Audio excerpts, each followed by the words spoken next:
तो चलिए आज बात करते हैं रॉबर्ट कियोसाकी की बहुत ही मशहूर किताब रिच डैड पुअर डैड पर। हाँ, ये किताब तो बहुत लोगों ने पढ़ी है और इसने पैसों को लेकर सोचने का तरीका बदला है कईयों का। बिल्कुल, हमारे पास आज यही किताब है स्रोत के तौर पर, और हम कोशिश करेंगे इसके जो मुख्य विचार हैं उन्हें समझने की, कि वित्तीय समझ कैसे बढ़ाई जाए।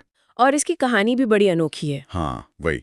लेखक के दो पिता, एक उनके अपने पिता पढ़े लिखे, जिन्हें वो पुअर डैड कहते हैं, जो आर्थिक रूप से संघर्ष करते रहे। और दूसरे उनके दोस्त के पिता, रिच डैड, हम्म, जिनकी औपचारिक शिक्षा कम थी पर पैसे और निवेश की समझ कमाल की थी। सही। तो आज हमारा मकसद यही है कि इस किताब से जो जरूरी बातें निकलती हैं, संपत्ति कैसे बनाना है, पैसे को लेकर अपनी सोच कैसे बदलनी है, और ये जो वित्तीय साक्षरता की बात होती है उसका असल मतलब क्या है। हाँ, बिल्कुल। तो पहली बात जो किताब कहती है, और जो शायद सबसे ज्यादा ध्यान खींचती है, कि अमीर लोग पैसे के लिए काम नहीं करते, सही। पैसा उनके लिए काम करता है। अब इसका क्या मतलब है, ये सुनने में थोड़ा अजीब लगता है। हाँ, अजीब लग सकता है शुरू में, पर ये सिर्फ कहावत नहीं है। ये एक पूरी सोच है, एक फिलॉसफी। अच्छा। किताब का सार इसी में है। रिच डैड का मानना था कि जो सुरक्षित नौकरी का चक्कर है ना, वो एक तरह का जाल है। आप अपना सारा वक्त और मेहनत लगाते हैं पैसे कमाने में। जबकि अमीर लोग क्या करते हैं, वो अपना समय और पैसा लगाते हैं संपत्ति यानी एसेट्स बनाने में। एसेट्स। हाँ, एसेट्स। ये वो चीजें हैं जो आपकी जेब में लगातार पैसा डालती रहती हैं, चाहे आप उस वक्त काम कर रहे हों या नहीं। ओके। और यहीं पर वो फर्क समझना बहुत जरूरी हो जाता है, संपत्ति और देनदारी यानी एसेट्स और लायबिलिटीज के बीच का। हाँ, ये संपत्ति बनाम देनदारी वाला आइडिया तो किताब के बिल्कुल सेंटर में है। अगर आसान भाषा में कहें तो संपत्ति पैसा लाती है। बिल्कुल, जैसे किराए की प्रॉपर्टी हो गई, या स्टॉक से डिविडेंड आ रहा है, या कोई बिजनेस है जिससे कमाई हो रही है। और देनदारी। देनदारी आपकी जेब से पैसा निकालती है, जैसे आपका होम लोन, कार का लोन, क्रेडिट कार्ड का कर्ज। अच्छा, ये सुनने में तो सीधा लगता है, पर क्या लोग इसे वाकई समझते हैं? कई लोग तो घर को ही सबसे बड़ी संपत्ति मानते हैं। हाँ, यही तो बात है। अक्सर लोग कंफ्यूज हो जाते हैं। रिच डैड के नजरिए से अगर आपका घर आपके ऊपर सिर्फ लोन का बोझ डाल रहा है, हर महीने पैसा निकाल रहा है, तो वो आपकी लायबिलिटी है, एसेट नहीं।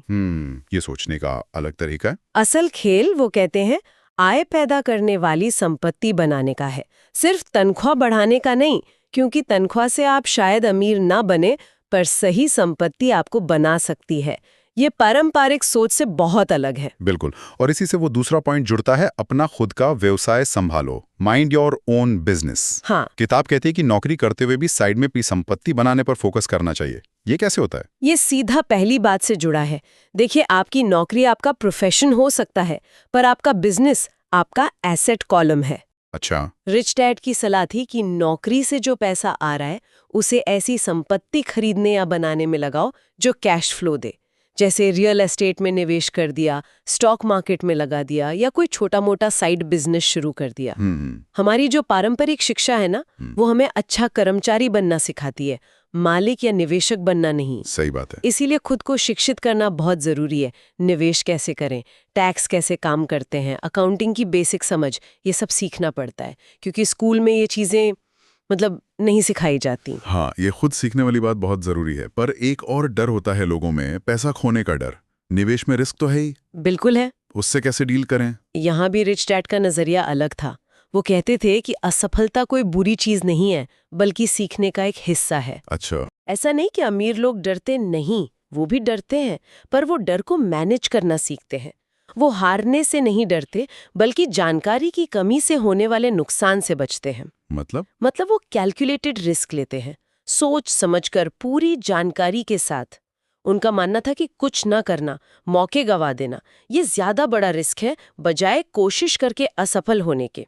फेलियर से सीखो और फिर कोशिश करो, यही आगे बढ़ने का रास्ता है। तो ये नजरिया बदलने की बात है, रिस्क और असफलता को लेके। हाँ, बिल्कुल। तो अगर हम इन सब बातों को समेटें, इसका निचोड़ क्या है? सबसे बड़ा सबक क्या कहेंगे आप? देखिए, मेरे हिसाब से सबसे बड़ा सबक ये है कि असली दौलत सिर्फ ऊंची तनख्वाह पाने से नहीं आती, वो आती है आपकी वित्तीय समझदारी से, जिसे वो फाइनेंशियल इंटेलिजेंस कहते हैं। Financial intelligence. हाँ, ये जानना कि संपत्ति कैसे बनानी है, उसे कैसे बढ़ाना है, देनदारियों को कैसे कम से कम रखना है और पैसे का इस्तेमाल इस तरह कैसे करना है कि वो आपके लिए काम करे, न कि आप हमेशा पैसे के पीछे भागते रहें।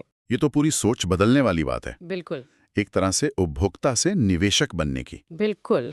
ये एक माइंडसेट शिफ्ट है। और ये सोचने पर मजबूर भी करता है। हाँ, और यहीं पर शायद एक सवाल छोड़ सकते हैं हम सोचने के लिए। हमारी जो पारंपरिक शिक्षा व्यवस्था है वो हमें पैसे के बारे में क्या सिखाती है या क्या नहीं सिखाती, और रिच डैड के जो सिद्धांत हैं वो उस पारंपरिक सोच को किस तरह से चुनौती देते हैं। क्या वाकई में आर्थिक आज़ादी पाने के लिए उस रास्ते से हटना ज़रूरी है जो हमें स्कूल और समाज सिखाते आए हैं? ये वाकई एक दिलचस्प सवाल है सोचने के लिए।